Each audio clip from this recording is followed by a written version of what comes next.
இது உங்கள் talk with Muthalif. நான் உங்கள் வீரமணி. பரபரப்பான நேரத்தில் முதல்வர் அவர்களுடைய டெல்லி பயணம், அதிமுக இணைந்தது, ஒருத்தர் மிஸ்ஸிங், இந்த மாதிரி பல்வேறு விஷயங்கள் நம்ம பேச இருக்கோம். குறிப்பாக அதுக்கு முன்னாடி சப்ஸ்கிரைப் பண்ணாதவங்க சப்ஸ்கிரைப் பண்ணி பாருங்கள், ஹை பட்டன் ப்ரெஸ் பண்ணுங்கள், அது எங்களுக்கு ரொம்ப இஷ்டம் இருக்கும். அண்ணா வணக்கண்ணே. வணக்கம். ஆனால் ஒருபடியாக அதிமுகவுடைய இரு அணிகள் இணைந்து விட்டது. அதில் குறிப்பாக சொல்ல போனால் நமக்கு தலைவலி விட்டது. நமக்கு இதுக்கு போய் பேசினா நீ அவருக்கு ஆதரவாக பேசுகிற, இவருக்கு ஆதரவாக பேசுகிற, அது வேற பிரச்சனை அப்பா இருக்கு. ஒன்று சேர்ந்துட்டீங்களா, ரொம்ப நல்லதா போச்சு. ஆமாம், இதில் என்னன்னா இப்போ 4 எம்எல்ஏ தான் மிஸ்ஸிங்கு, போயிட்டாங்க. சரி, அங்கே போய் அவங்க தாங்க காரணமாக இருக்க முடியும். நீங்கள் அவங்கள திராட்டில் விட்டு அவங்க என்ன பண்ணுவாங்க, பயம் வரும். ரைட்ண்ணே. அணிகள் இணைந்தது, மனங்கள் இணைந்துமா? மனங்கள் இணையமான்னு போக போக தான் தெரியும். நம்ம நேற்று ஒரு விஷயம் சுட்டி காமிச்சிருந்தோம். இந்த மாதிரி எம்எல்ஏக்கள் செதறாங்க, உடனடியாக அழைத்து பேசி சேரணும்னு. இன்றைக்கி அது நடந்துச்சு. இதுலேயே கொஞ்சம் லேட்டு பண்ணியிருந்தாங்கன்னா இன்னும் ஒரு 4-5 பேரை அவங்க தூக்குற வேலை நடந்திருக்கும். அதனால் மனங்கள் இணையமாலாம் இப்போதைக்கு சொல்ல முடியாது. சமீபமாக இறஞ்சிருக்காங்க. இணைஞ்சது நல்ல விஷயம். 2வது 3வது பெரிய கட்சியாக இனி எதிர்கட்சி கடமை ஆற்றுவார்கள். தேவைக்கு வேற இவர்களை தேவையில்லாமல் சீண்டி இருக்குது. அதாவது கூட்டணிக்கு வந்து அதில் ஒரு பிரிவினர் ஆதரவு கொடுத்த நிலையில் ஆதரவு கொடுத்தவங்களையே பதம் பார்த்த கதையாக போச்சு. அதனால் என்ன ஆகும்னா, எடப்பாடி சைடே இப்போ நாங்கள் எடுத்த முடிவு கரெக்டு தானே பார்த்தீங்களா அப்படின்ற மாதிரி ஆகும். கூட்டணியில் இருக்கிற கட்சிகள்லேருந்து ஆளை பிடிக்கிற ஏற்பாடுன்றது வந்து இப்போ அதிமுக அதை எப்படி பார்க்கும்? ஆமாம், நாளைக்கே ஏதோ ஒரு பிரச்சனை, அதாவது காங்கிரஸ்லேருந்து ஒரு 2 எம்எல்ஏவை, இதுலேருந்து ஒரு 2-3 எம்எல்ஏ யாரோ ஒருத்தர் வேலைக்கு வாங்குறாங்க, வெளியில் போகிறாங்க வச்சுக்கோங்க. 5 பேரில் 3 பேர் வெளியே போகிறாங்க, அந்த மெஜாரிட்டி இல்லாமல் போகுது. என்ன பண்ண முடியும்? ஒன்றும் பண்ண முடியும். இல்லை 6 மாதம் பொறுத்து வேற ஒரு பிரச்சனைக்கு மறுபடியும் நம்பிக்கையில்லா தீர்மானம் யாராவது கொண்டு வராங்க. அப்படி கொண்டு வரும்போது கூட்டணி கட்சிகள் எல்லாம் விலகி நிற்கிதுன்னா என்ன பண்ணுவீங்க?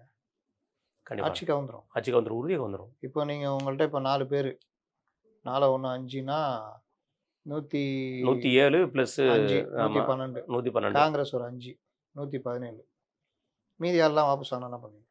காங்கிரஸ்ல மீதி 3 பேர் வாபஸ் ஆகினா ஒன்றும் செய்ய முடியாதுண்ணா. காங்கிரஸில் 3, அது இருக்குல்ல, அப்போ 114 ஆகிடும். 114 ஆயிரும். மற்றவங்க இப்போ விடுதலை சிறுத்தைகளோ இடதுசாரிகள் போக மாட்டாங்க. ஆமாம், அப்போ 117 இருக்குது வச்சுக்கோங்க. மற்றவங்க இடதுசாரிகள்லேயே வலது கம்யூனிஸ்டில் யாரையாவது தூக்கிட்டா என்ன பண்ணுவீங்க? அப்போ நித்திய கண்டம் பூர்ண ஆயுசு தான் தாவேக்காக்கு. அப்போ இந்த மாதிரி நிலமையில் உங்களுக்கு பாதுகாப்பான கட்சினா நீங்கள் உங்கள் எதிர்ப்பு வந்து திமுக எதிர்ப்பில் தான் நீங்கள் வந்தீங்க. உங்களுக்கு பாதுகாப்பான கட்சினா அதிமுக தான். இப்போ அதிமுகவில் 2 பிரிவு வருது, ஒரு பிரிவு ஆதரிக்குது, அதுலேயும் ஆள் பிடிக்கிறீங்கன்னா இப்போ எல்லாம் ஒன்றாயிட்டாங்க. இப்போ அவங்களும் கொடூரமாக அடிக்க ஆரம்பிப்பாங்க.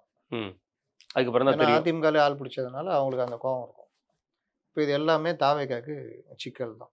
ரைட். தாவேக்கா இவங்களை நடத்தின அந்த விஷயத்துக்காக தான் அதிமுக இரணிகளும் ஒருங்கிணைஞ்சதா, அல்லது வேற எது காரணங்கள் இருக்குன்னு நினைக்கிறீங்களா? சமரசத்தில் எது வாய்ப்பு இருக்குன்னு நினைக்கிறீங்களா? இல்லை, இது ஒரு வாரத்துக்கு முன்னாடிலேருந்து அவங்க சமரசத்துக்கு எஸ்பி வேலுமணிலாம் பேச ஆரம்பிச்சிட்டாரு. எங்களுடைய பொதுச் செயலாளர் எடப்பாடி தான். அப்போ தான் இவர்களுக்குள்ள பிரச்சனை என்ன ஆகுமோ, மீண்டும் இணைகிறாங்கன்னா இப்போ நம்ம கதி என்ன ஆகுமோ அப்படின்னு சில பேருக்கு மறுபடியும் மாவட்ட செயலாளர் கிடைக்குமோ. அப்புறம் சில பேருக்கு வந்து சரி இதை வச்சு நம்ம சிக்கல் கொஞ்சம் பேர் சேர்க்காமல் போகிறாங்க. இல்லை மாவட்ட செயலாளர் கிடைக்காது, எம்எல்ஏ மட்டும்தான் இருப்போம், அதுக்கு தாவேக்கால போயிட்டோன்னா ஆளுங்கட்சி இதுக்கு பின்னாடி இருந்த நபரும் இன்றைக்கி அதிமுகலே தான் இருக்காங்க அப்படின்ற மாதிரியும் பேசுகிறாங்க. இது முழுக்க என்ன கேட்டால் ஆதவ அர்ஜுனாவுடைய ஒர்க்கு தான் சொல்லுவேன். ஏன்னா அவங்க அவரை தானே போய் பார்த்தாங்க. கண்டிப்பாக. அப்படி இருக்கும்போது லீமா ரோஸ் அவர்களும் திருப்பி எடப்பாடியோட இதில் அணியில் வந்து இணைஞ்சிருக்காரு. நான் வெளியில் மறைமுகமாக சொன்னேன், நீங்கள் பேர் சொல்லி கேட்குறீங்க. இல்லைண்ணா, இன்னைக்கு உள்ள காலகட்டங்களில் பெருசாக பேசப்படுது அதான் பேசப்படுது. ஏன்னா வந்து நம்ம லீமா ரோஸ் தான் மெயின் காரணம் அப்படிங்கிற மாதிரி பேசப்பட்டுச்சு. ஆனால் இணைப்பில் வந்து லீமா ரோஸ் அவர்கள் இணைந்திருக்கிறதா விமர்சனப்படலாம் போயிட்டு இருக்கு. நீங்கள் அங்கேயே இருங்கன்னு இருப்பாங்க, ஸ்லீப்பர்ஸ் எல்லாம் இருங்க, ஒருவேளை அப்படி இருக்குமா இருக்கும். ரைட்ண்ணே, சரிண்ணே. இந்த இரு அணிகள் இணைந்ததுக்கு அப்புறம் பார்த்தீங்கன்னா ஒருத்தர் மிஸ்ஸிங். அவர் வந்து முன்னாள் அமைச்சர் சி.வி. சண்முகம் அவர்கள். ஏன் அவர் மிஸ்ஸிங்கு? இன்னொரு பேச்சு என்னன்னா, அவர் ராஜினாமா செய்ய போறாருங்கிற பேச்சு அடிபடுது. ராஜினாமா செய்து எந்த கட்சியிலையும் சேராமல் அவர் இருக்க போறாருங்கிற ஒரு பேச்சு அடிபட்டு இருக்கு. இவங்களே அவருக்கு வந்து முதியோர் இல்லத்தில் சேர்த்துருவாங்க போல இருக்கு, ஓய்வூதியெல்லாம் கொடுத்துருவாங்க போல இருக்கு. எப்படி பார்க்குறீங்க? அந்த மாதிரி விடுறதுக்கு வாய்ப்பு இல்லை. ஏன்னா அவங்கள்ட்ட ஒரு சேனல் இருக்குது. ப்ளஸ்ஸு வட மாவட்டங்களில் செல்வாக்கு மிக்க நபர்னா சி.வி. சண்முகம் தான். இவங்க இப்போ யாரை எடுத்துக்கிட்டாலும் கொங்கு மண்டலம், தென் மாவட்டம் தான். இப்போ வட மாவட்டங்கள்லாம் ஒருத்தர் 2 பேர் தான் இருக்காங்க. கே.சி. வீரமணி இந்த மாதிரி தான். சி.வி. சண்முகம் வலுவாக இருக்கிறார். சட்ட ரீதியாகவும் அவர் வந்து ஒரு ஸ்ட்ராங். வலுவான ஒரு ஸ்ட்ராங்கான நபர். அப்போ சிவி சண்முகத்தை கைவிடாமல் அவரை பேசி உள்ளே கொண்டு வரது ஏற்பாடு தான் பண்ணுவாங்க. ம். இருந்தாலும் இந்த இவர்களை மாதிரி உடனே ஜாயின் பண்ணுறதுக்கு அவருக்கு மனசு வரலையோ என்னமோ தெரில. அதனால் நீங்கள் போங்க நான் வர்றேன்ருப்பார். ஆனால் அவருடைய கையெழுத்து இருக்குதுன்ற மாதிரி சொல்கிறாங்க. அதனால் பிற்பாடு எடப்பாடி தனியாக சந்திக்கிறதுக்கு. சந்திச்சு பேசி மீண்டும் ராசி ஆகிறதுக்கு வாய்ப்பு இருக்குன்னு நினைக்கிறேன். ரைட். இது ஒரு பக்கம் இருக்கும்போது இவங்க இந்த நிர்வாகிகள் எல்லாம் மாவட்ட பொறுப்புலேருந்து நீக்கியிருக்காங்க. பெரிய பெரிய கட்சியோட பொறுப்புலேருந்து நீக்கியிருக்காங்க. நீக்கிட்டு புதுசாக போட்டிருக்கவங்களும் ஒரு வேல்யூவான பர்சன் தான். சொல்லப்போனால் குறிப்பாக சொல்லப்போனால் அண்ணன் சிவி சண்முகத்துக்கு எதிராக போட்டிருக்கிறவரும் ரொம்ப வேல்யூவான பர்சன். எஸ்பி வேலுமணி அவர்களுக்கு எதிராக போட்டிருக்கிறவரும் வேல்யூவான பர்சன். எம்ஆர் விஜயபாஸ்கர் கரூரில் அவரும் வேல்யூவான பர்சன். இது எப்படி போய் முடிய வாய்ப்பு இருக்குண்ணே? வேறு ஏதாவது பதவி கொடுப்பாங்க. ஏன்னா இவர்களுக்கு மறுபடியும் வந்த பிறகு இப்போ எஸ்பி வேலுமணியை கீழே வச்சுட்டு அவர் மாவட்ட செயலர் போட்டால் நல்லா இருக்குமா? அதனால் பழைய பொசிஷன்லேயே வரும். அவங்களுக்கும் தெரியும் மீண்டும் ஒற்றுமையானால் நம்மளுடைய பழைய பொசிஷன் இது பண்ணுவாங்க. அதனால் அந்த மாதிரி தான் போகும். ரைட்ண்ணே. எடப்பாடியார் அவர்கள் வென்றுட்டாராண்ணே. ஒருவேளை பொது தேர்தலில் ஜெயிக்க முடியல. ஆனால் கட்சிங்கிற ஒரு விஷயத்தில் மீண்டும் வந்து ஒரு பிரச்சனையிலேருந்து அவர் ஜெயிச்சிட்டாரா? இல்லை, நீங்கள் ஒரு விஷயத்தை நல்லா கவனிக்கணும். 2016 ஜெயலலிதா மறைவுக்கு பிறகு பல தலைவர்கள் வந்தாங்க. பல தலைவர்கள் வந்ததில் நீங்கள் ஓபிஎஸ் தான் பிரதான தலைவராக இருக்கார். ஆமாம். ஆனால் ஓபிஎஸ் வந்து வேறு சிலர் கைகளுக்கு கைப்பாவையாக போனோன்னு தான் சசிகலா அவரை நீக்கிறாங்க முதலமைச்சர் பதவியிலேருந்து. ஓபிஎஸ்க்கு அந்த தனித்தன்மை இல்லைன்றது இதில் ப்ரூவ் ஆச்சு. அதற்கு பிறகு கூவத்தூரில் அனைவரும் கூடி எடப்பாடி பழனிசாமி அவர்களை முதலமைச்சராக தேர்ந்தெடுத்துக்கிறாங்க. அதுக்கப்புறம் அவர் வராரு.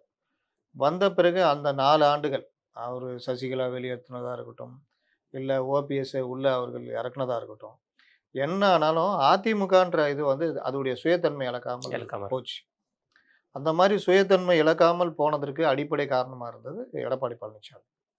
இன்னொன்று, ஒரு பெரிய கரிஸ்மா லீடர் இறந்து போன பிறகு ஒரு 5வது இடத்துல இருந்த ஒரு தலைவராக வந்து குறுகிய காலத்தில் 4 ஆண்டுகளில் ஒரு முதலமைச்சராக தன்னை நிலைநிறுத்தி கொண்டு தேசிய அளவிலும் மாநில அளவிலும் இவர்களுக்கு டஃப் கொடுக்குறாருன்னா அது வந்து பெரிய விஷயம். ஆமாம். இன்னொன்று, அவர் பெரிய பேச்சாளர். நீங்கள் பார்த்தீங்கன்னா திமுகவில் இப்போ ஸ்டாலினோ மற்றவர்களோ நீங்கள் அவங்க டீம் வச்சு எழுதி கொடுத்து பேசிகிட்டு இருப்பாங்க. அந்த மாதிரிலாம் இவர் கிடையாது. இவர் உடனே பதில் சொல்லக்கூடியவர். ப்ரெஸ்ஸை ஹேண்டில் பண்ணுறதெல்லாம் நீங்கள் பார்க்கலாம். இந்த மாதிரி தன்மை இருக்கிறவங்களுக்கு எந்த பிரச்சனையும் இருக்காது. அவங்க வந்து ஈஸியாக லீடர்ஷிப் குவாலிட்டியாக வந்துடுவாங்க. ப்ளஸ் அவருடைய அந்த ஆளுமை, அவர் கூட இந்த டீம் இப்போ பிரிஞ்சு போன டீமில் இருந்த பல தளபதிகள் கூட இருந்தாங்க. இவர்கள் எல்லாம் சேர்ந்து தான் ஒற்றுமையாக பல தோல்விகளில், அதாவது இவர்கள் சொல்லும் பாணியில் பார்த்தா 10 தோல்வி, 10 தோல்வியிலையும் துணிவாக நின்று கட்சியை கடைசி வரைக்கும் ஸ்ட்ராங்காக கொண்டு போனாங்க. இப்போவும் இவர்கள் வாங்கியிருக்கிறது வந்து 1,15,00,000 வாக்குகள். அது ஒன்றும் சாதாரண சலைச்சது கிடையாது. 22%. அவ்வளவும் இரட்டை இலைக்கான வாக்குகள். அப்போ இந்த மாதிரி விவகாரங்களில் விட்டுட்டு ஒதுங்கிறது, இல்லை கட்சி பிளவுபடுறதெல்லாம் யாரும் ஏற்றுக்கவே மாட்டாங்க. 11 தொகுதிகள் 11 எம்எல்ஏக்கள் மட்டுமே வைத்திருந்து ஒன்றுமில்லாமல் போன திமுக 89ல் மீண்டும் ஆட்சி பிடிச்சது. 23 எம்எல்ஏக்களோட இதோட அவ்வளோதான் நினச்ச அதே திமுக மறுபடியும் ஆட்சி பிடிச்சாங்க. அது 10 ஆண்டுகளுக்கு பிறகு. அதனால் இது எல்லாம் பாடம். அரசியலில் வெற்றி தோல்விலாம் மேட்டரே கிடையாது. மிகப்பெரிய எதிர்பார்ப்போட தான் ஜெயலலிதா வந்தாங்க 91ல். எது பண்ணாலும் சூப்பர்னா டைமில். சேம் அதே தான் தாவேக்காவும். அவர்கள் ஒரு பெரு வெற்றியை பெற்று வந்திருக்கிறார்கள். இந்த வெற்றியை அவர்கள் தக்க வைத்து கொண்டால் அவர்கள் வெற்றி பெற அதிமுகவோ திமுகவோ அந்த இடத்தை பிடிக்கிறதுக்கு போராடும். இல்லாத கூத்துலாம் பண்ணாங்கன்னா அடுத்த 5 ஆண்டுகள்லேயே சிக்கல் வந்துடும், ஆட்சி மாற்றம் ஏற்படும். அப்போ யார் உறுதியான எதிர்கட்சியாக வலுவான சண்டை போட்டுட்டு இருக்காங்களோ அவங்க இருப்பாங்க. நான் திரும்ப சொன்னது இதுதான். பிரச்சனை வந்து திமுக தான். கூட்டணி கட்சிகள் அனைத்தும் போய்விட்டது. அப்போ தனித்து விடப்பட்டிருக்காங்க. அப்போ திமுகக்குள்ள தான் பூகம்பம் வெடிக்கும். ஆனால் இங்கே வெடிக்குது. இங்கே வெடிக்கிறதுல வந்து அவசரப்பட்டு இவர்கள் போனது ஒன்று. அந்த வார்த்தை தான் எனக்கும் தோணுச்சுண்ணே. அவசரப்பட்டுட்டாங்க. ஆனால் திமுக அவசரப்பட மாட்டாங்களோ? ஒரு மொத்தமாக எல்லாம் கன்ஃபார்ம் பண்ண அப்புறம் வருவாங்களா? ஆமாம். அவங்க தாவேக்கா வரதெல்லாம் இனிமேல் சொல்ல முடியாது. எப்படின்லாம் சொல்ல முடியாது. அதில் ஒரு சில சிக்கல்லாம் இருக்குது. அதே மாதிரி இவர்கள் அவசரப்பட்டு ஆதரவு கொடுத்தது. தாவேக்கா கிட்ட நீங்கள் கரெக்டாக பேசிட்டு பண்ணியிருக்கணும். தாவேக்கா அதை பயன்படுத்திக்கிட்டாங்க. அவங்கள பொறுத்த வரைக்கும் நான் என்ன கேட்டால் கரெக்டுங்க. வாய்ப்பு கிடைச்சதுன்னா எப்பா அவங்க ஆதரவு தராங்க, நீங்கள் என்னப்பா சொல்கிறீங்கன்னா பயந்து போய் இவங்க கொடுத்தாங்க. இதை பயன்படுத்திட்டாங்க. எல்லாரையும் அமைச்சரில் கொண்டு வந்து ஸ்ட்ராங் பண்ணோன்னா இவர்களை கழட்டி விடுற வேலை பண்ண ஆரம்பிச்சிட்டாங்க. நீங்கள் எஸ்பி வேலுமணி கண்டித்து அறிக்கை விட்டப்பவே நான் சொல்லியிருப்பேன். ஏதோ பிரச்சனை இருக்குது. பிரச்சனை. அதே மாதிரி அமைச்சர் பதவி இல்லை அப்படின்றது ஆனோன்னா, அமைச்சர் பதவி இல்லைன்றதுல கூட இவர்கள் வந்து நம்மலாம் என்ன யூகிச்சோம்னா, உங்களுக்கு சிக்கல் இருக்குது, அதை தீர்த்துக்கிட்டு வாங்க. இல்லை நீங்கள் பார்ட்டி ஸ்பிளிட்டு மாதிரி வாங்க, கட்சி ஆமா. தாவல் தடை சட்டம் இல்லாமல் வாங்க. அப்புறம் நாங்கள் எங்கள் ஆள்லேயே 4-5 பேர் ராஜினாமா பண்ணிட்டு உங்களுக்கு கொடுக்குறோம். ஆனால் இப்படி சொல்கிறவங்க வந்து கட்சிக்குள்ளே ஆள் பிடிக்க மாட்டாங்க. ம். அப்போ இவ்வளோ சொல்லிட்டு இருக்கிற இந்த குழப்பத்தை பயன்படுத்தி ஒரு 4 பேரை தூக்குறாங்கன்னா, அது வந்து ஒரு கூட்டணி தர்மம் இல்லை, ஒரு நட்புக்கு இலக்கணம் இல்லைன்ற மாதிரி தான். அது நீங்கள் எடப்பாடிக்கு எதிராக பண்ணாலும் ம். உங்களை நம்பி தானே SP Velumani, CV Shanmugam team வந்து, ஆமா. அப்போ அவர்களுக்கு எதிராகவும் பண்ணுறீங்கன்ற மாதிரி தான் எல்லோராலையும் விமர்சிக்கப்படுது. ரெண்டாவது சில சட்ட சிக்கல் இருக்குது. இப்போ இவர் எல்லாத்தையும் வாபஸ் வாங்கிட்டாரு. மொத்தத்தில் எல்லாமே வாபஸ் வாங்கி. ஆனால் இவர்களுக்கு எதிராக வாபஸ் வாங்கியிருக்காரா என்னன்னு தெரியல. அப்படி இல்லைன்னா அது இவர்களுக்கு கொஞ்சம் சட்ட சிக்கல் இருக்குது. இருக்கு. அது ஒரு பிரச்சனை. ஏன்னா கொறடா இப்போ நியமிச்சிடும். அக்ரி கிருஷ்ணமூர்த்தியை கொறடான்னு அங்கீகரித்து 2 தரப்பும் கொண்டு போய் கொடுத்துட்டாங்க. சபாநாயகர் ஏற்றுக்குவார். இப்போ சபாநாயகர் அவர்களுடைய 4 எம்எல்ஏக்களுடைய கோரிக்கையை ஏற்று ராஜினாமா ஏற்றுக்கொண்டார். இதில் ராஜினாமா கொடுக்க வர்றாங்க, கட்சி தாவல் தடை சட்டம் இருக்குது. இந்த 2க்கும் நடுவில் எதை சபாநாயகர் முதல்ல எடுக்கணும்னு உச்சநீதிமன்றம் சில வழிகாட்டுதல் கொடுத்துருக்கு. அதில் கட்சி தாவல் தடை சட்டம் விவகாரத்தை தான் நீங்கள் முன்னாடி எடுக்கணும். கொறடா இல்லையே, கொறடா இல்லாமல் எங்களை கட்டுப்படுத்த முடியாதுன்னா நீங்கள் எதிர்த்து ஓட்டு போட்டீங்க. ஒரு கட்சியிலேருந்து இன்னொரு கட்சிக்கு ஆதரவாக ஓட்டு போட்டீங்க. அப்போ ஓட்டு போட்டுட்டா கட்சியுடைய பொதுச் செயலாளர் அவங்க லெட்டர் கொடுக்குறாங்க, கட்சி சார்பாக கொடுக்குறாங்கன்னா நீங்கள் கட்சி தாவல் தடை சட்டத்துக்கு கீழே வர்றீங்க. அப்போது சபாநாயகர் அதை தான் முதல்ல எடுத்துக்கணும். ராஜினாமா ஏற்று கட்சிக்குள்ளே சேர்க்கறதுலாம் சரியில்லை அப்படின்னு நம்ம சொல்ல உச்சநீதிமன்றம் சொல்லியிருக்கு.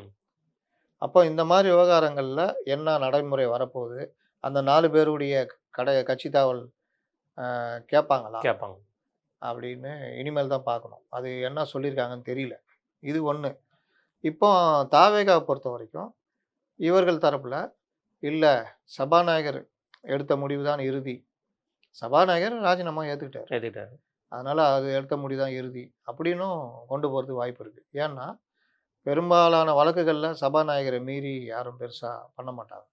இப்போ இந்த வழக்கு காலதாமதமாக இழுத்தடிக்கப்படும். இதில் என்ன ஆகும்னா, வழக்கு போட்டாங்க வச்சுக்கோங்க, இவங்க 4 பேருக்கு எதிராக வழக்கு போட்டால் அந்த வழக்கு நிலுவையில் இருக்கிற வரைக்கும் ராஜினாமா ஏற்கப்பட்டதா இல்லை அங்கே இடைத்தேர்தல் எல்லாமே நின்றோம். அப்போ 4 பேர் இல்லாமையே சட்டசபை நடந்துகிட்டு இருக்கோம். ஏற்கனவே இந்த 2016 நடந்ததில்ல அந்த எம்எல்ஏ, அந்த மாதிரி கூட ஆக வாய்ப்பு இருக்குது. ரைட்ண்ணே. இன்றைக்கு முதல்வர் அவர்கள் வந்து டெல்லி பயணம் போயிருக்காங்க. இங்கே அதிமுக பிளவுபட்ட 2 அணியும் இணைஞ்சிட்டு, இதுக்கு பின்னாடி எதுவும் பிஜேபி இருக்குமா, இவனுக்கு கிளப்பி நம்மளும் கிளப்பி விடுவோம், பிஜேபி அந்த ஒர்க்கை பண்ணுங்க. ஏன்னா நான் ஏற்கனவே சொன்னேன்ல, இந்த 2 பேருக்கு யாராவது ஒருத்தர் பஞ்சாயத்து பண்ணணும். அது டெல்லி ஆளாக கூட இருக்கலாம், பஞ்சாயத்து பண்ணலாம், இருக்கலாமே.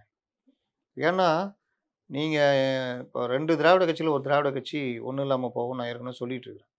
அது ஒன்றும் இல்லாமல் போகிறதுக்கான வாய்ப்புகள் யாருக்கு இருக்குது? அதுக்கு எதிரான கட்சியில் போய் பிளவு ஏற்பட்டால் அப்போ இவர்கள் இன்னும் முன்னும் வேகமாக இந்த பிளவை சரி செய்து எதிர்கட்சியாக போகணுன்றதான் எல்லாருடைய எதிர்பார்ப்போம்.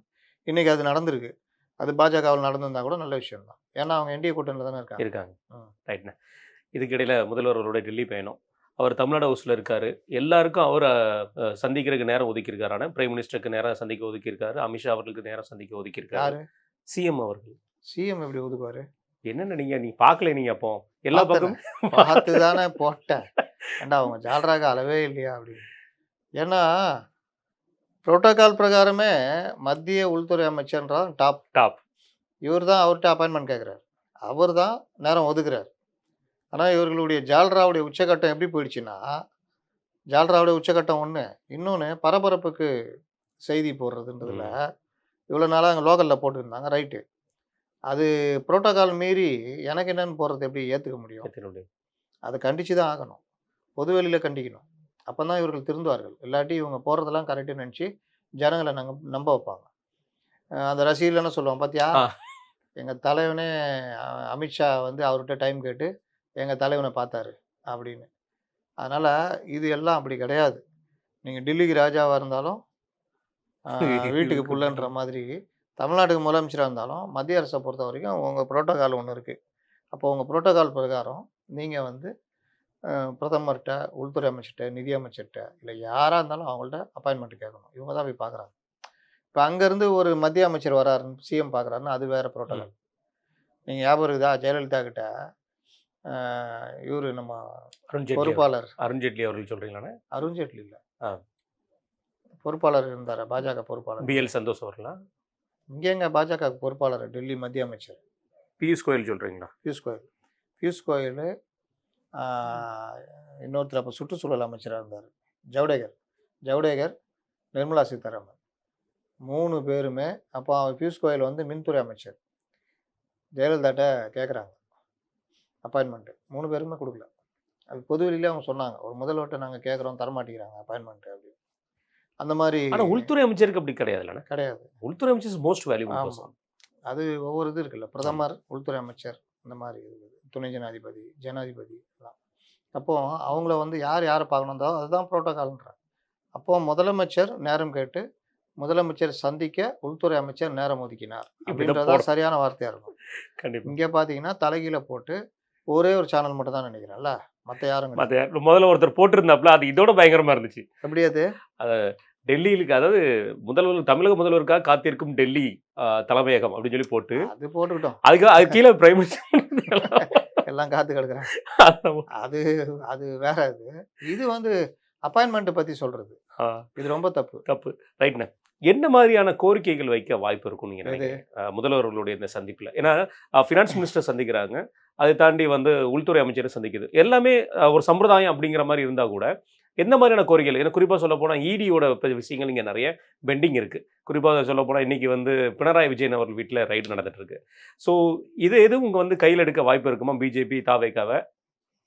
நீங்கள் இந்த அரசு அமைந்த பிறகு நடந்த பல்வேறு விஷயங்கள் இன்னொரு திமுக அப்படின்ற மாதிரி ஒரு தோற்றம் உருவாயிட்டு நம்ம டிவிஎஸ்சி அருண் நியமனத்தில் இருந்து அவர் அருண் பார்த்தீங்கன்னா ஒரு வழக்குக்கு இன்னைக்கு நீதிமன்றம் கண்டிச்சிருக்கு.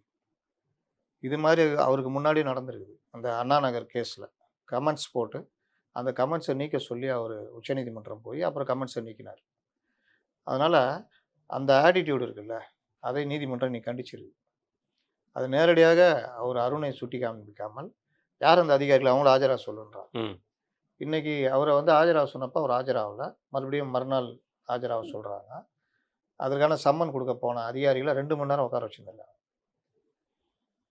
அப்போ அலைக்கழித்தான் அந்த அதிகாரி யார் அப்படின்னு. இன்னைக்கு இவர் ஆஜராயிருக்காரு, டிவிஎஸ்சியுடைய இயக்குனர் அருண். அவர் ஆஜரானவரை நாங்கள் விசாரிப்போம், மல்லமாக விசாரிக்கிறோன்ற மாதிரி உட்கார வச்சிட்டாங்க. அந்த அதிகாரிகள் யாருன்னு சொல்லி இது பண்ணுங்க, நாங்கள் இப்போது விசாரிக்க விரும்பலை அப்படின்னு நீதிமன்றம். அது இந்த மாதிரி போக்குகள் நடக்கவே கூடாது. போன கவர்மெண்ட்டில் நடந்ததுன்னா அவங்களுக்கு எனக்கு என்னன்னு முதலமைச்சரை யாருமே கண்டுக்கல, அதிகாரிகள் ஆட்சி தான் நடந்தது. அப்போ நீங்களும் வந்து உட்காந்துக்கிட்டு இதே மாதிரி பண்ணியிருந்தா கூப்பிட்டு கண்டிக்கணும். முதலமைச்சர் கூப்பிட்டு வான் பண்ண. ஜெயலலிதா இருந்தால் அப்படி நடக்குமா? நான் கேட்குறேன், நடக்குமா? நினைச்சு பார்ப்பியா நீ? அப்போ இந்த மாதிரி விஷயங்கள் எப்படி நடக்குது? நீதிமன்றம் ஒரு பாடி, ஆட்சி மன்றம் ஒரு பாடி. நீங்கள் அவங்கள்ட்டே இந்த மோதல் போக்கு எப்போ பார்த்தாலும் நீங்கள் எல்லாத்துக்கும் மேலேயா? அந்த மாதிரிலாம் நீதிமன்றங்கள் அனுமதிக்காது. அப்போ இந்த விவகாரத்தில் யார் என்ன பண்ணுறாங்க? சிஎம் என்ன பண்ணுறாரு? உளவுத்துறை என்ன பண்ணுது? சிஎம்க்கு ரிப்போர்ட் போடணும், பத்திரிகைகளில் வர விஷயம் பார்க்கணும். பத்திரிகைகள் இது ஒரு பெரிய மேட்டராகவே எடுத்துக்கல, கோர்ட் ரிப்போர்ட்டர் மட்டும் போடுறாங்க. அப்போ இந்த மாதிரி விவகாரங்களை பெரிதாக எடுத்து பண்ணணும். காவல் அதிகாரி அவர் வேலையை தான் பார்க்கணும். அதை தாண்டிக்கிட்டு நீதிமன்றத்துக்கு சவால் விடுறது, சந்திக்க மாட்டேன்றது, இதெல்லாம் பண்ணிக்கிட்டு இருந்தால் அதுக்கப்புறம் இது அரசுக்கும் நீதிமன்றத்துக்குமான மோதலாக மாறும். அப்படிலாம் யாரும் ஸ்பெஷல் கிடையாது கவர்மெண்ட்டுக்கு ஆதரவாக. கவர்மெண்ட் யாரையும் ஆதரிக்கணும்னு அவசியம் கிடையாது. போன கவர்மெண்ட்டில் தான் அந்த வேலையை பண்ணியிருந்தாங்க, மறுபடியும் அதே வேலையை பண்ணிங்கன்னா அப்புறம் அவங்களுக்கு என்ன வித்தியாசம் இருக்குது? இது ஒன்று. நியமனமே சொல்கிறேன், நீங்கள் தான் உங்களுடைய ஆதவ அர்ஜுனா தான் அவ்வளோ பேட்டி கொடுக்குறீங்க. எப்படி நியமனம் நடக்குது? அப்போ யார் இதை இது பண்ணுறா? அப்போ எங்கே நடக்குது? இவ்வளோ நடந்த ஒருத்தரை கொண்டு வந்து உட்கார வைக்கிறீங்கன்னா அப்போ அதிகாரிகள் பேச்சு தானே செல்லுது. ஆமாம், யாரோ டாமினேட் பண்ணுறாங்க, அப்படி தானே நடக்குது. கண்டிப்பாக. அப்போ இந்த விவகாரங்கள் எல்லாமே இவர்கள் பார்த்து நடக்கணும். ஒவ்வொரு விஷயத்துலையுமே சின்ன சின்ன விஷயங்கள். அந்த விவசாய கடன் சொன்னார்ல, மறுபடியும் அது மாற்றிட்டார் போல, முடிவை மாற்றிட்டாரா தெரியல, மறுபரிசீலனை பண்ணல. முழு தள்ளுபடின்னு ஒருத்தன் போட்டு இல்லை, 50,000 கீழே மட்டும் தான் முழு தள்ளுபடி. ஆளாளுக்கு போட்டுட்டு இருக்காங்க. 50,000 கீழே மட்டும் தான் தள்ளுபடி. சாவடிக்கிறாங்க. அதுக்கப்புறம் ஒன்றும் அறிவிப்பு வரல. ஆமா, எந்த அரசாணையும் வரல. இப்போ அண்ணன் அன்புமணி அவர்கள் கூட பேட்டி கொடுத்திருந்தாரு. இது முதற்கட்டமா குடுத்துருக்காங்க. நான் வரவேற்கிறேங்கிற விஷயத்தையும் அவர் சொல்லியிருந்தாரு. அம்மா நேரத்துக்கு குடுத்துருக்காங்க. ஆனா இது காணாது. நீங்க சொன்ன மாரி பண்ணுங்க. நிதி மற்ற விஷயங்கள்லாம் இருக்குது. அதை பார்த்து பண்ணுறது எப்பவுமே சில விஷயங்கள் நல்ல விஷயங்கள் இருந்தால் வரவேற்கிறதுன்றது கரெக்டு. இப்போ இந்த விவகாரத்துலேயும் சரி, இந்த அதிகாரிகள் நியமனம், ஐஏஎஸ் அதிகாரிகள் நியமனம் நம்ம ஏற்கனவே சுட்டி காமிச்சிருக்கோம். கார்ப்பரேஷனில் இருந்த அதிகாரி, கார்த்திகேயன் ம். ஐஏஎஸ், இந்த மாதிரி பலருடைய நியமனங்கள் சர்ச்சைக்கு வெளியில் உண்மை. சமூக வலைதளங்களில் விவாதிக்கப்படுது. அதனால் இந்த மாதிரி விஷயங்கள்லாம் வந்து கரெக்டாக இருந்தால் ஒழுங்கான ஒரு விமர்சனம் இல்லாத ஒரு ஆட்சியாக போகும். இல்லை நாங்கள் திமுக மாதிரி ரிப்ளிகாவாக தான் இருப்போம்னா ஒன்றும் சொல்ல முடியாது. இப்போ முதல்வருடைய டெல்லி பயணம், முதல்வருடைய டெல்லி பயணத்தில் முக்கியமான கோரிக்கைகள் நிதி சம்பந்தமான கோரிக்கைகள் தான் பிரதானமாக இருக்கும். நிதியமைச்சர் சந்தித்தாலும் பிரதமரை சந்திக்கிறது மரியாதை நிமித்தம். அதில் ஒத்துழைப்பு மற்ற விஷயங்கள்லாம் பேசுவாங்க. நிதியமைச்சர் சந்திக்கிறது ஏதாவது விடுபட்ட நிதி மற்ற விஷயங்கள் இது பேசுவாங்க. அதோடு சேர்த்து தர்மேந்திர பிரதான் யாதவ் சந்திக்கிறாங்களா இல்லையா தெரியல. அப்படி இல்லைன்னா நிதியமைச்சர்கிட்டயும் இந்த இல்ல PM அவரு ஸ்கூல் சொன்னீங்களாண்ணா. இந்த மாதிரி விஷயங்கள். உள்துறை அமைச்சர் சந்திப்புன்றது அது சட்டம் ஒழுங்கு மற்ற விஷயங்கள் இதெல்லாம் பேசப்படும். நீங்கள் சொல்கிறபடி இடி இந்த விஷயங்கள்லாம் இவங்கள்ட்ட முதல்வர் போய் விவாதிக்க வேண்டியது கிடையாது. அது எப்போ நடக்கும்னா, இவர்கள் கட்சியில் யாராவது சிக்கி அவர்களுக்கு எதிராக வருதுன்னா அந்த இடத்துல அது இல்ல நடக்கும். திமுக எதிரான வழக்குகளை எப்படி கையாளணுங்கிற விஷயம். கையாளணுன்றது இவங்க தான் கையாளணும். அதை போய் எங்கள் வீட்டில் என்ன நீங்களே சமையல் போட்டீங்களா பண்ணுறாங்க ஒரு ஆள? எப்படி கையாளுவீங்கன்னு பார்க்கறதுக்கு ஒரு ஆள போட்டுருக்கீங்க. நல்லா போட்டுக்கிறீங்க. அப்போ நேருக்கு எதிரான வழக்கு என்ன ஆகும்? என்ன ஒண்ணுமே ஆக வாய்ப்பில்ல. இன்னும் டிவிஎஸ்சியில் முன்னாள் அமைச்சர்களுக்கு சம்மந்தமான வழக்குகள் கோப்புகள்லாம் என்ன ஆகும்? இல்லை ஒருவேளை அருண் கரெக்டாக பண்ணிட்டாருன்னா உண்மையிலேயே வாழ்த்துவோம். கண்டிப்பா. அவர் ஒரு அதிகாரியாக போன அரசில் அந்த அரசுக்கான அதிகாரியாக இருந்தேன், இந்த அரசில் இந்த அரசுக்கான அதிகாரியாக இருப்பேன், நான் யாருக்கும் பச்சாதாபம் பார்க்க மாட்டேன் அப்படின்னு அவர் நடந்துக்கிட்டாருன்னா உண்மையிலேயே வாழ்த்துவோம். ஆனால் அப்படி நடக்கிறதுக்கான வாய்ப்பு இருக்கான்னு எனக்கு தெரியல. அப்படி நடக்கிறதா இருந்தால் ஒரு சாதாரண கேஸில் ஒரு கன்ஸ்ட்ரக்ஷன் ஓனரை பிடிச்சி குண்டாஸ் போடுவாங்களா? ம். அதை வாய்ப்பே இல்ல. விடுதலை செய்து அவர் நீதிமன்றம் என்ன கேட்குதுன்னா, ஜாமீனில் விட்ட கேஸில் மறுபடியும் அதே வழக்கில் கைது பண்ணுறீங்கன்னா, சரி கைது பண்ணுறது தப்பு. குண்டாஸ் எப்படி போடுவீங்க? அது சிவில் வழக்கில். வாய்ப்பே இல்ல. அப்போது இந்த விவகாரம் தான் இப்போ அதுக்கு பதில் சொல்ல வேண்டிய கட்டாயத்தில் இப்போ அவர் இருக்கார். இந்த மாதிரி ஒரு வழக்கு இந்த மாதிரி விஷயம் போகுதுன்றது அதிகாரிகளுக்கு தெரியுமா தெரியாதா? கண்டிப்பா தெரியும். அப்போ இந்த மாதிரிலாம் விஷயம் இருக்குதுங்க, நீதிமன்றத்தால் பிரச்சனையாக இருக்குது. அவரை போய் நம்ம இந்த மாதிரி பொறுப்பில் இப்போதைக்கு போட வேணாம், நிறுத்தியே வச்சுருப்போம். ஏன் பண்ணல? இந்த கேள்விகள்லாம் கொஞ்சம் கொஞ்சமாக சூடு ஏறிக்கிட்டே போகும். தண்ணி லைட்டாக கொதிக்க ஆரம்பிச்சிருக்குது. சரி இந்த கவர்மெண்ட்டு வந்த ஒரு 6 மாதத்துக்கு அதை விமர்சிக்கக்கூடாது, அது ரொம்ப பண்ணக்கூடாதுன்னு பேசினா நம்ம வாசகர்களே கோச்சிக்கிறாங்க. இப்போ இவர்களும் அதுக்கு ஏற்றார் மாதிரி பல விஷயங்கள் நல்லது நடக்குது, சில விஷயங்கள் இந்த மாதிரி பண்ணும்பொழுது பண்ணிடுறாங்க. இது இப்படியே ஜாஸ்தி ஆச்சுன்னா பால் அப்படியே கொதிச்சு பொங்கிடும். பொங்கிரும். ஆமா. அதுக்கு யாரும் பொறுப்பாக முடியாது. பொங்கினா பரவாயில்ல தெரிஞ்சிடக்கூடாதுண்ணே. அதான் பிரச்சனை. ரைட்ண்ணே. அடுத்த கேள்விண்ணே. மிக முக்கியமான ஒரு கேள்வி. என்னன்னா நேற்று முதல் அண்ணாமலை அவர்களுடைய ட்வீட். அதாவது மும்மொழி கொள்கையை இமிடியேட்டா சிபிஎஸ்சியில் நீங்கள் அப்ளை பண்ணக்கூடாது. 2029, 2030 காலகட்டங்களில் தான் பண்ணணும் அப்படிங்கிற குரல் எழுந்திருக்கு. இது அவர் வலியுறுத்தி இருக்காரு. ஆனால் அவரோட இதை எடுத்துட்டு கண்டனம் தெரிவிச்சிருக்காரு அப்படிங்கிற மாதிரி ஒரு விஷயத்த சொல்லியிருக்காங்க. எப்படி பார்க்குறீங்க அண்ணாமலை அவர்களோட ட்வீட்டை? அண்ணாமலை அவருக்கு இந்த டேட்டாஸு மற்ற விஷயங்கள் இந்த பிரச்சனைகள் என்னன்னு தெரியும். அதனால் ஒரு நியாயமான விஷயமா இருந்தாலும் அதை வந்து வலியுறுத்தி அவர் ட்வீட் பண்ணியிருக்காரு. அதில் இருக்கிற விஷயங்கள்லாம் நியாயங்கள் என்னென்ன பாதிப்புகள்ன்றதெல்லாம் சொல்கிறாரு. ஆனால் பொதுவெளியில் சொல்வது கரெக்டா அப்படின்ற கேள்வி வரும்ல. ம். நீங்கள் கட்சிக்காரு, நீங்கள் நினச்சா நேரடியாக போய் தர்மேந்திர பிரதான் யாதவை பார்த்தே சொல்லிடலாம். அப்பாயின்மெண்ட் வாங்கி இதை கொடுக்கலாம் சொல்லலாம். அப்புறம் ஏன் நீங்கள் பொதுவெளியில் சொல்கிறீங்க? பொதுவெளியில் சொன்னால் உங்கள் வாக்குகள் உங்களுடைய பேட்டிகள் திரிக்கப்படும். அண்ணாமலை பாஜக எதிராக இருக்கிறார், பாரு அண்ணாமலைக்கு. இப்போ இதை எப்படி கொண்டு வருவாங்க? 3வது மொழியை ஏற்றுக்கொள்ளவில்லை அண்ணாமலை. அப்படி கொண்டு வரதுக்கும் வாய்ப்பு. திராவிட மண்ணிலேருந்து அவர் போல கிளம்பிட்டாருன்றாங்க. இப்போ நான் சொல்கிறேன், அண்ணாமலை தனி கட்சி ஆரம்பிக்கக்கூடிய முன்னோட்டமாக தான் இதை செய்கிறார் அப்படின்னு வாதம் வச்சா என்ன பண்ணுவீங்க? ஆனால் வாய்ப்பு இருக்குன்னு நினைக்கிறீங்களா? நான் ஏற்கனவே ஒரு தடவை உங்கள் இதில் தான் சொன்னேன்னு நினைக்கிறேன். அண்ணாமலையை இன்னைக்கு திமுக அதிமுக ரேஸில் இருந்தாலும் தாவேகாக்கு ஏற்ற ரேஸ்னா இளம் தலைமுறை தான். அந்த இளம் தலைமுறையை கையில் வச்சிருக்கிறது, ஊழலுக்கு எதிரானவர் என்கிற ஒரு பிம்பத்தை கட்டமைத்து வச்சுக்கிறவர் அண்ணாமலை.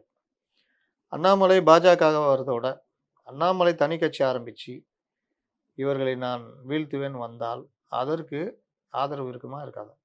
கண்டிப்பா இருக்கும் மக்கள்கிட்ட. இளைஞர்கள் மத்தியில கண்டிப்பா உறுதியா இருக்கும். அது அப்படியே பரவுமா பரவாதா? அண்ணாமலையை முழு வீச்சில் சிம்பிள் தானே. இதுவும் ரீல்ஸ் ஆயிரும், இதுவும் ரீல்ஸ் தான். 2மே சோசியல் மீடியா தான். சோசியல் மீடியா தான். இல்லை, அண்ணாமலை ஃபிசிக்கலாகவும் இறங்கி களத்துல நிற்கிறவர் அவர். அதனால் அண்ணாமலையுடைய அந்த வேகம் அடுத்த 5 ஆண்டுகள், அடுத்த இப்போ 2 ஆண்டுக்கு அப்புறம் இறக்கி விட்றாங்க வச்சுக்கோங்க. இப்போ கட்சி ஆரம்பிக்கிறா வச்சுக்கோங்க. ஏன்னா இப்போ தேர்தல் எதுலையுமே நிற்கல. என்னுடைய இலக்கு 2031 தான் இறங்கி அடிக்கிறாரு. வேகமாக இருக்கார்.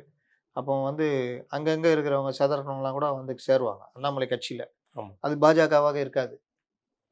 எல்லாமே அப்போ இருக்கும். எல்லாருமே இணைவாங்க. இஸ்லாமியர்கள் ஆதரவாக இதே மாதிரி பாஜகவுக்கு எதிராக இது மாதிரிலாம் பேச ஆரம்பிக்கிறா வச்சுக்கோங்க. லாபம் தானே?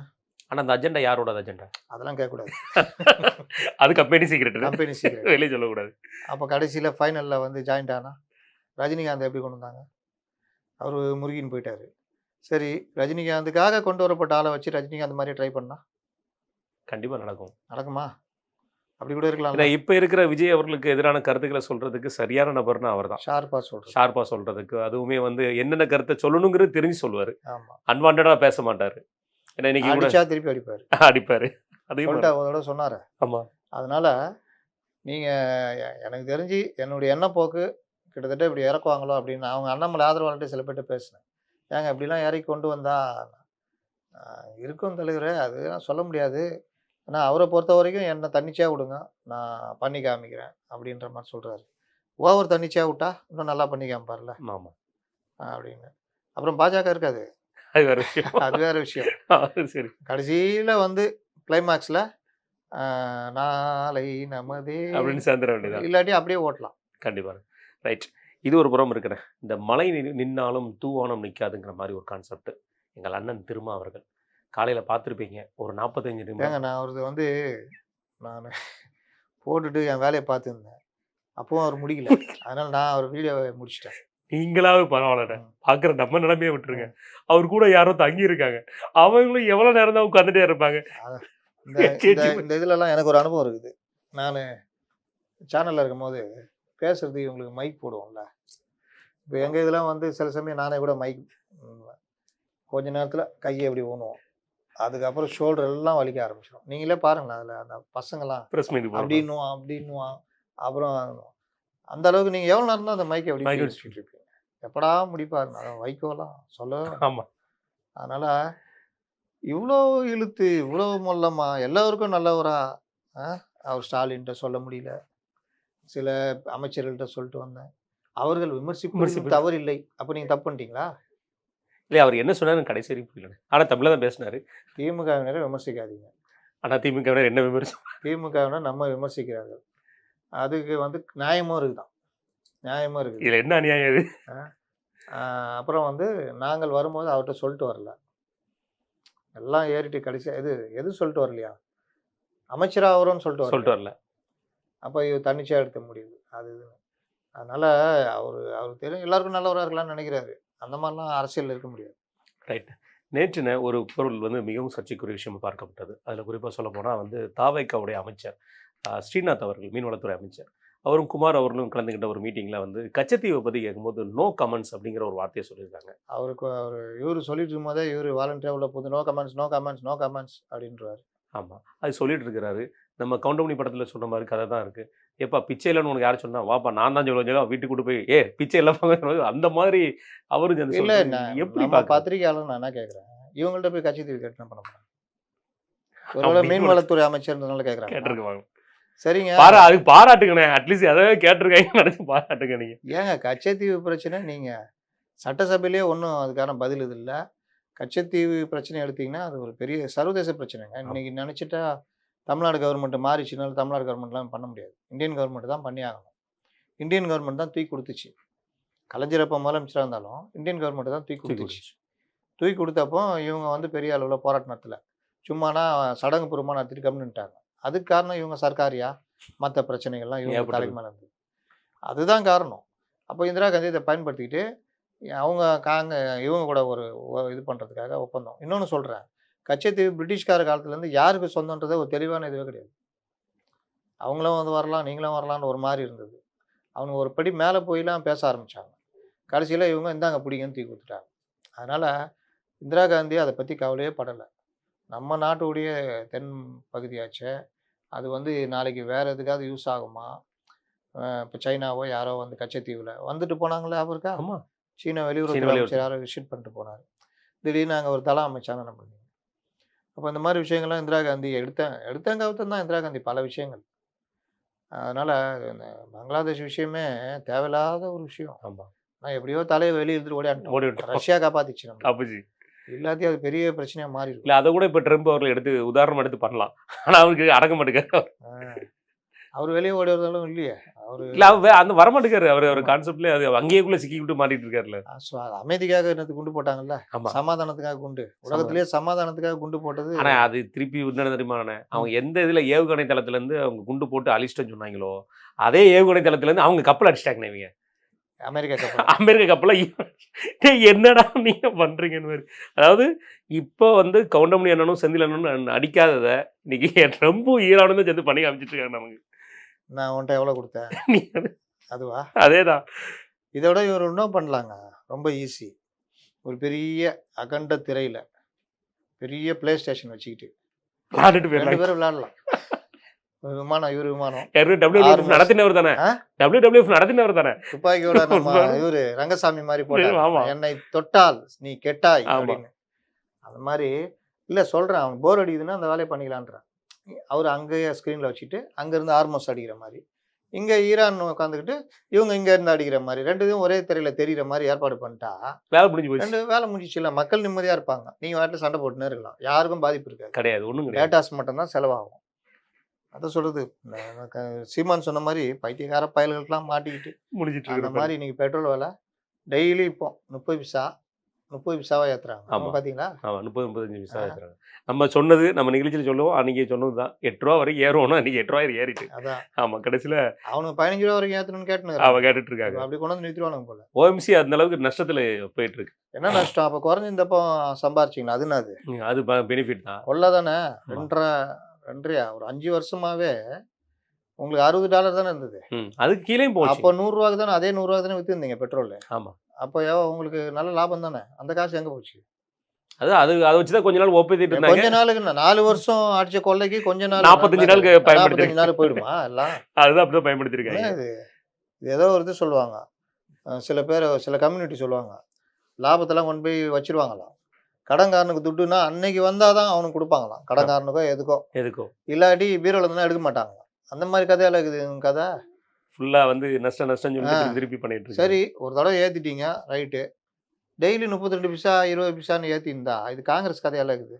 அதோட மோசம். காங்கிரஸ் இப்படி தான் அப்படி ஏற்றி லாஸ்ட்டில் கொண்டு வந்து இன்னைக்கு இவர் பேசுகிறாரு, எண்ணெய் நிறுவனம் கையில் கொண்டு போய் விலை ஏற்றுறது ஒப்படைச்சது யாரு? காங்கிரஸ் தானே. அப்புறம் அவங்க ஆட்சியில் தானே கொடுத்தது. சொல்ல போனால் அண்ணன் சிதம்பரம் அவர்களுடைய இதுதானே கொடுத்தது. சிதம்பரம் தான் பல லீலைகளுக்கு சொந்தக்காரர். கார்பரேட்டுகளை வளர்த்து விட்டது, வராக்கடன், எல்லா லீலைகளும் அங்கேருந்து ஆரம்பிக்கும். நீட்டும் அங்கே தானே எல்லாமே ரயில் மாதிரி எல்லாம் பண்ணுறாங்க. இல்லை, நீட்டு ஆரம்பிக்கிறது அவங்க தான், எய்த்ததும் அவங்க வீடு தான். ரெண்டுமே ஒரே வீடு தான். நீட்டை எப்படியா எதிர்ப்பீங்க, தமிழ்நாட்டுக்கு எப்படியா விலை கொடுப்பீங்கன்னு கேட்டால் பதில் சொல்ல மாட்டேங்கிறாங்க கடைசி வரைக்கும். அதனால் ஒரு முதல்வர் வந்து பிரதமரை சந்திப்பது உண்மையிலேயே நம்ம எதிர்பார்க்கறது என்னென்னா, இதுக்கு முன்னாடி இருந்தவங்க அரசியல் பண்ணதெல்லாம் விட்டுட்டு பிரதமரோட ஒரு இணக்கமான ஒரு கவர்மெண்ட்டாக அரசியல் ரீதியாக அவங்க பெருசாக எதிர்க்கலையே. இல்லை, குறிப்பாக வந்து யங்ஸ்டர்ஸை வந்து ரொம்ப இன்வைட் பண்ணுறவர் தான் நம்முடைய பிரைம் மினிஸ்டர் ரேவந்த் ரெட்டி அவர்கள். காங்கிரஸை தேர்ந்தெடுக்கப்பட்டாலும் அவருக்காக எவ்வளோ விஷயங்கள் பண்ணுறது தான் பண்ணிட்டு நம்ம பார்த்துட்டு இருக்கோம். இவர் புதுசாக கட்சி ஆரம்பிச்சு வேற இதாக இருக்கிறாரு. இவர் மேலே ஒரு சந்திச்சவர் தானே. சந்திச்சவர் தான். கோவையில் சினிமா நடிகராக முன்னாடி சந்திச்சு ஏதாவது அஜெண்டா எழுதிட போறாங்கன்னு அவருக்கு தான் தெரியுமே. அது பிரதமருக்கு தெரியும்ல. ஆமாம், கண்டிப்பாக. அது எப்படி தெரியாம? அப்போ அந்த மாதிரி ஒரு இதுன்னா நீங்கள் வந்து சாய்குமார் இருக்காரு, உண்மையிலேயே நமக்கு நல்ல ஒரு சீஃப் செக்ரட்டரி. அவர் ஆகஸ்ட் முடியுது. என்ன கேட்டால் இன்னும் ஒரு 1 இயர் அவருக்கு எக்ஸ்டென்ஷன் கொடுத்து அவரே பயன்படுத்திக்கலாம். ஏன்னா சாய்குமார் வந்து மத்திய அரசோட உங்களுக்கு நல்லா இணக்கமாக உள்ளவர். அப்போ அந்த மாதிரி விஷயங்களை தான் பண்ணணும். பண்ணிட்டு தமிழ்நாட்டுக்கான விஷயங்களை கேட்டு வாங்கணும். நைஸாக வாங்கணும், சைஸாக வாங்கணும், எப்படியாவது வாங்கணும். 1400 சில்லற கோடி 1200 சில்லற கோடி 4 வழி சாலைக்கு திருவாரூருக்கு ஒதுக்கியிருக்காங்க. மத்திய அரசு ஒன்றுமே செய்யலைன்னா நேற்று ஒதுக்கி அக்ரிமெண்ட் சாங்ஷன் போட்டாங்க. திருவாரூர் சாலை ஆமா. முக்கியமான சாலை ஆ, அது. ஆனா என்ன ஒரு பக்கம் விவசாயம் பாதிக்கப்படும். பட் இருந்தாலும் முக்கியமான சாலை அது. 2மே அதுல இருக்கு. நல்லது இருக்கு, கெட்டது இருக்கிற மாரி இருக்குண்ணே. இறுதியா என்னோட கேள்விண்ணே. நேற்று வந்து டிஜிபி நியமனத்துக்கு ஒரு 3 பேர நியமிச்சு வந்து போர்டு வந்து குடுத்துட்டாங்க. இன்னும் 1 வார காலகட்டத்துக்குள்ள புதிய டிஜிபி வர இருக்கிறாருங்கிற மாரி விஷயம் இருக்கு. இப்போ இருக்கிற டிஜிபி அவரோட நேமும் அதுல இருக்கு. பரிந்துரைக்கப்பட்டிருக்கிறது. யார் டிஜிபியா இருக்க வாய்ப்பு இருக்கும்னு நீங்க நினைக்கிறீங்க? ஹெச்ஓபிஎஃப் டிஜிபின்னு சொல்லாதீங்க. ஹெச்ஓஎஃப்ஏ. மற்றவங்க சொல்லுவாங்க, நம்ம சொல்ல வேணாம். Right. Head of the police force. டிஜிபிகள் 10 பேர்கிட்ட இருப்பாங்க. அவங்க ஃபயர் டிஜிபியா இருப்பாங்க, ஏஆர் டிஜிபியா இருப்பாங்க, பல டிஜிபி இருப்பாங்க. அவர்கள் எல்லாருக்கும் மொத்தமா தமிழ்நாட்டுக்கே head of the police force. அது ஒருத்தர் தான் இருப்பாரு. அவரு முறைப்படி பேனல் இங்கேருந்து அனுப்பி, அதிலிருந்து யுபிஎஸ்சி அவங்க எல்லாம் உட்காருவாங்க இம்பேனல்ல. நம்ம ஆட்கள், நம்ம தலைமை செயலாளர், அப்போ இருக்கிற பிரசன்ட் டிஜிபிலேருந்து எல்லாரும் உட்காருவாங்க.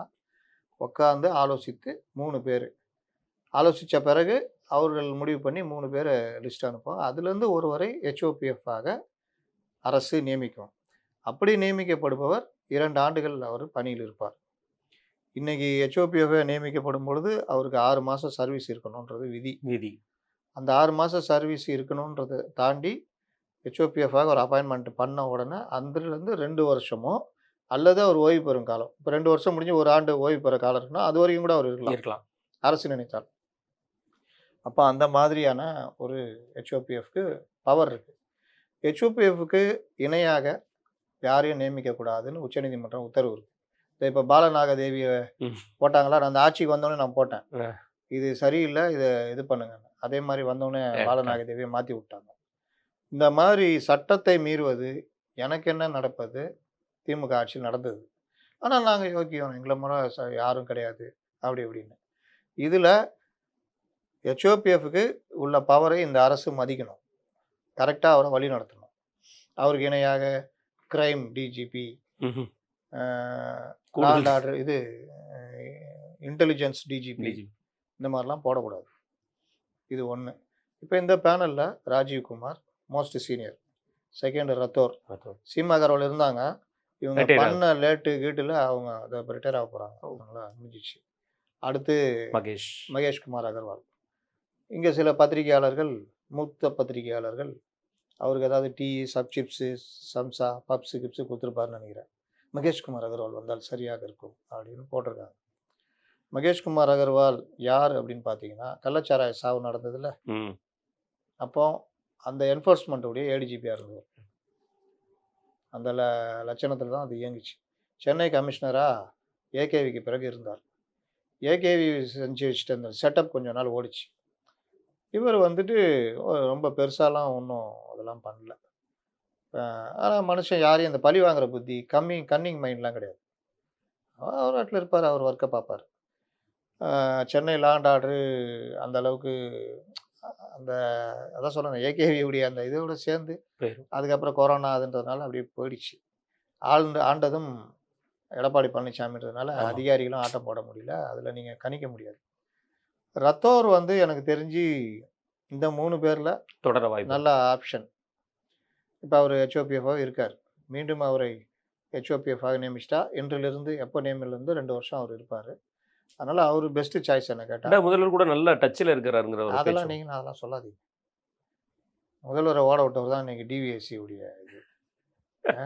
இன்னொரு ஸ்டாம்பேடு நடக்கிறதுக்கு பண்ணார், இவர் தான் காரணம்னு ஆதவ அர்ஜுனா பேட்டி கொடுத்தது தான் இருக்குது. அதனால் இந்த அந்த ரேப்போவில் இருக்கார், அதெல்லாம் விட்டுருங்க. அவரை நியமிக்கிறாங்களா, அவங்கள்ட்ட ராப்போவாக இருக்காங்களான்னு பார்த்துக்குங்க. அந்த அந்த அது அங்கே தான் கேட்கணும். அந்த என்ன சொல் லாபியா, லாபி எந்த லாபின்னு இன்னும் கண்டுபிடிக்கல. லாபி ஓடினுது, ஆளுக்கு கதை கட்டின்னு இருக்காங்க. அந்த லாபிலாம் இருக்காது. அனாமத்தை ஒருத்தர் மாட்டுறாரு, அதான் பாவமாக இருக்கு. அனாமத்தை யாரு? ஒரு அமைச்சர் பேர் அடிபடுது. ஏய் அவங்கெல்லாம் சொந்தம்ப்பா, சொந்தத்துக்குள்ளே இவங்க போட்டாங்க அப்படிங்கிற பேர் ஒரு அமைச்சர் பேர் அடிபடுது. வேறு சில காரணங்கள் இருக்குது. ஆனால் கண்டவர்கள் கண்டதை உருட்டிகிட்டு இருக்கிறாங்க.